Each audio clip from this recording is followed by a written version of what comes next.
Welcome back to our channel ఇంటి రుచులు. ఈరోజు మ్యాంగో తోటి సాంబార్ అండి. చాలా టేస్టీగా ఉంటాయి. సీజనల్ ఫ్రూట్ మ్యాంగో కదండి, వీటిని దొరికినప్పుడు ఇలా చేసేసుకోండి, చాలా టేస్టీగా ఉంటాయి. చింతపండుతో చేసుకుంటే ఒంటికి వేడి చేస్తుంది కదండి, ఇలా మ్యాంగోతో చేసుకుంటే ఈ వేసవి కాలంలో చలువ చేస్తుందండి. ఒకసారి మీరు కూడా ఇంట్లో ట్రై చేయండి, అదే టేస్ట్ తోటి ఉంటాయండి, చాలా బాగుంటుంది.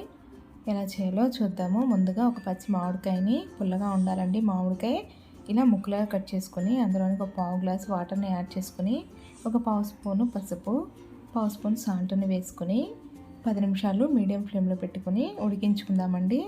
ఈలోపు కందిపప్పుని కూడా 2 సార్లు కడిగేసుకొని కుక్కర్లో వేసుకుంటున్నానండి నేను. అందులోనికి ఒక టమాటా, అలానే ఒక రెమ్మ కరివేపాకు, ఒక హాఫ్ స్పూన్ ఆయిల్ని కూడా వేసుకొని ఒక 10 నిమిషాలు నానబెట్టుకున్న తర్వాత మీడియం ఫ్లేమ్లో పెట్టుకొని 4 నుంచి 5 విజిల్స్ వచ్చేంత వరకు ఉడికించుకుందామండి. అలానే మామిడికాయ ముక్కలు చక్కగా ఉడికిపోయాయండి. వీటిని తొక్క తీసేసి ఈ మామిడికాయ గుజ్జుని పల్ప్ చేసుకుందామండి. ఇలా స్క్వీజ్ చేసుకుందాము, పక్కన ఉంచుకుందామండి. దీంతో డ్రింక్ కూడా చేసుకోవచ్చండి. కొద్దిగా పంచదార, కొద్దిగా పెప్పర్ పౌడర్ వేసుకుని ఐస్ క్యూబ్స్ వేసుకుని డ్రింక్ కూడా తయారవుతుంది. అలానే ఇప్పుడు సాంబార్ చేసుకోవడానికి గిన్నెని పెట్టుకొని ఒక 2 గరిటెల ఆయిల్ని వేసుకొని ఆయిల్ హీట్ అయిన తర్వాత పోపు దినుసులను యాడ్ చేసుకుందామండి. క్రష్ చేసిన వెల్లుల్లి, కొద్దిగా శనగపప్పు, కొద్దిగా సాయిపప్పు, ఆవాలు, జీలకర్ర, ఎండుమిర్చిని, అలానే కరివేపాకు, కొద్దిగా ఇంగువని కూడా వేసుకుందామండి.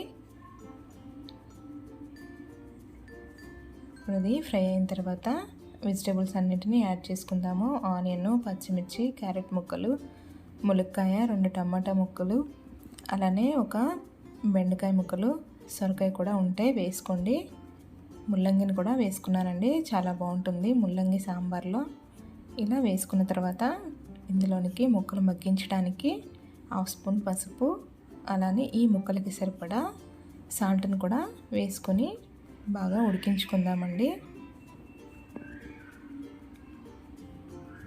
మూత ఉంచుకొని మగ్గించుకుందాము. ముక్కలు కొద్దిగా సాఫ్ట్ అయిన తర్వాత ఇందులోనికి ఒక 500 ml వాటర్ని, అలానే పులుపును బట్టి మనం ముందుగా ఉడికించుకున్న మామిడికాయ పలుపు ఉంది కదండి, దానిని కూడా యాడ్ చేసుకుందాము. మామిడికాయ పుల్లగా ఉంటే కొంచెం వేసుకోండి, ఎక్కువ ఉంటే తీయగా ఉంటే కొద్దిగా ఎక్కువగా వేసుకోండి. ఇప్పుడు మనం ముందుగా ఉడికించి పెట్టుకున్న కందిపప్పు ఉంది కదండి, దానిని నేను మిక్సీ చేసుకున్నాను. పప్పు గుత్తితో అయినా మెదుపుకోవచ్చు.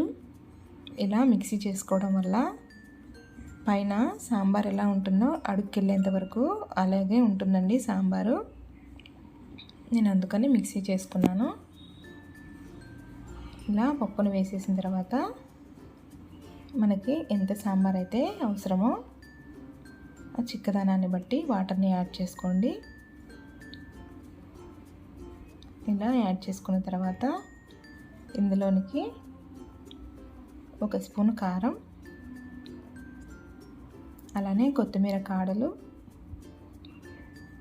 కరివేపాకును కూడా కొద్దిగా వేసుకుని మరిగించుకుందామండి. ఇందులోనే బెల్లాన్ని కూడా ఒక చిన్న ముక్కను వేసుకోండి. ఇలా వేయడం వల్ల పులుపుని బ్యాలెన్స్ చేస్తుందండి.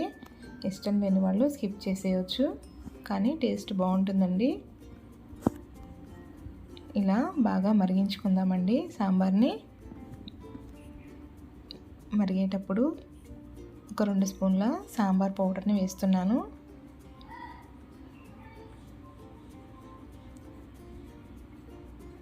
ఈ పౌడర్ వేసిన తర్వాత మీడియం ఫ్లేమ్లో పెట్టుకుని ఒక 20 నిమిషాలు బాగా బాయిల్ చేసుకుందామండి. ఇలా ఆయిల్ అంతా సెపరేట్ అయిపోయింది కదండి,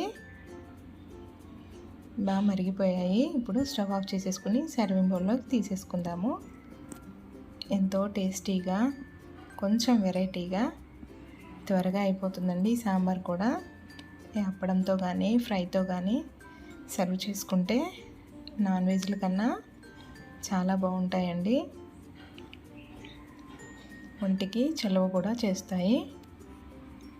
ఒకసారి ఇంట్లో మీరు కూడా ఇలా ట్రై చేయండి. ఈ వీడియో మీకు నచ్చినట్లయితే లైక్ చేయండి, షేర్ చేయండి.